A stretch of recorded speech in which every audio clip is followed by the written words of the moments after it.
getting ready to grudge race this Evo. Check this thing out. Let's go racing. Where's my speedo? Anybody? Can you see my speedo? Anybody? No, it's not up here. I don't see it anymore. Alright, we ended up going to the track yesterday. It was just a normal, the end of the year they start doing Saturday testing tunes. We had a group of buddies end up showing up. They called us out for a grudge race with an Evo. They're a group of customers. So that was a good time. Check it out.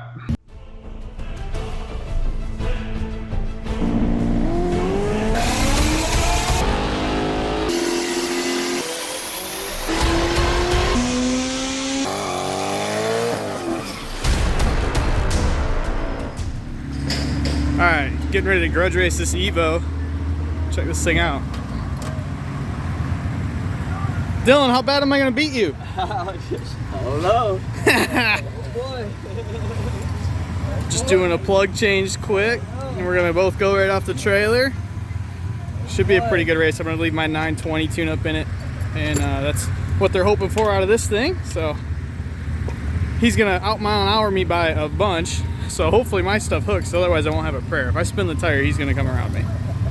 But yeah, we will see what happens. Be there at noon. Oh, look at this. These guys over here at Force Engineering are talking smack already. It's just the woman. We're over here. We are dedicated racers trying to make our car run. But, you know, Mustang boys over here, look at them. They're like, oh, we're ready to go. Our wipers are working and everything. That's true. I turned the AC off. Probably. Must be nice. Must be nice. See if he's ready. Oh, squirrel. Oh, squirrel got away. All right, let's do this. We're ready. GoPro set. Air pressures are set. Boost is turned up. Oh, what was that? Fly? Wasn't a fly. Why am I wearing a shirt? Who's seen my speedo? Where's my fly again? Anybody else see that fly? Got my arm, things in my nose. All right. Let's go racing. Where's my speedo? Anybody? Can you see my speedo? Anybody? No, it's not up here. I don't see it anywhere. Man, what's taking so long? We're ready to do this. Let's go racing. Do some racing. All right, we're getting close. Really should take my shirt off. Oh wait. What's that? Who tightened that wheel? Somebody put air in that thing? What's going on? Oh well.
Well, that didn't go as planned.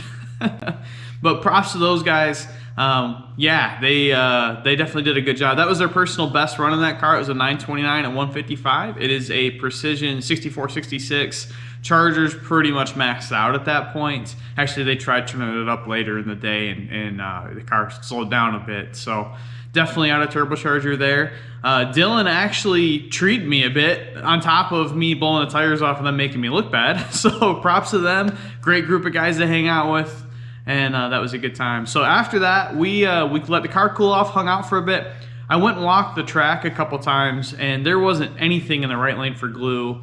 The left lane was definitely better if you moved out of the groove, so I kept an eye on it. They prepped it a couple times, but really mildly, and the guy that normally preps wasn't there. We decided to just load the car up because we were going to go up there for a record attempt, and it just wasn't going to take it. So we're going to go back next week, and hopefully we can get some better prep on the track and throw the kitchen sink at this thing.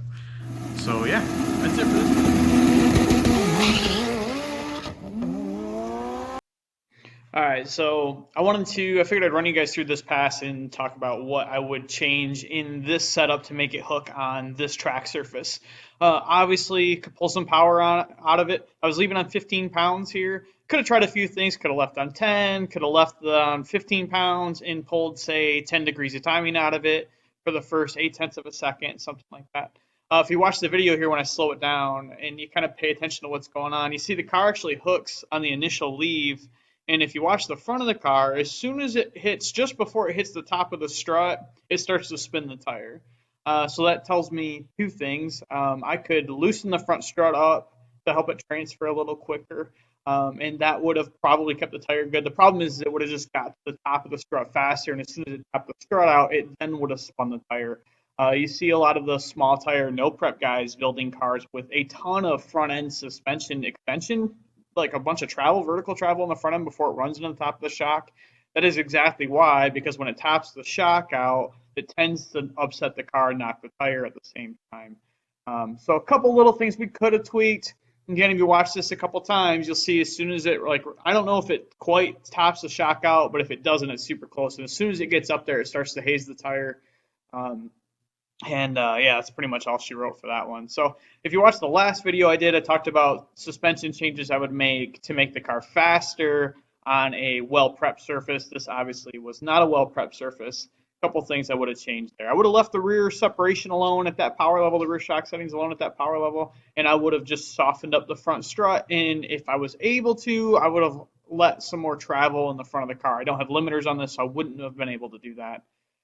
The other option would have just been to pull some power out of it. Obviously, anytime you pull power out of the car, you're going to go slower. So usually I try to work with the power I have in the car to make the car go faster. And if I've tried everything there and I can't make it work, then we will pull power out of it as the last resort. So yeah, that's it for this one. Check out the video next week when we go back to the track. Hopefully the air will be better and the track prep The track prep will be significantly improved when we try to beat our 859 pass.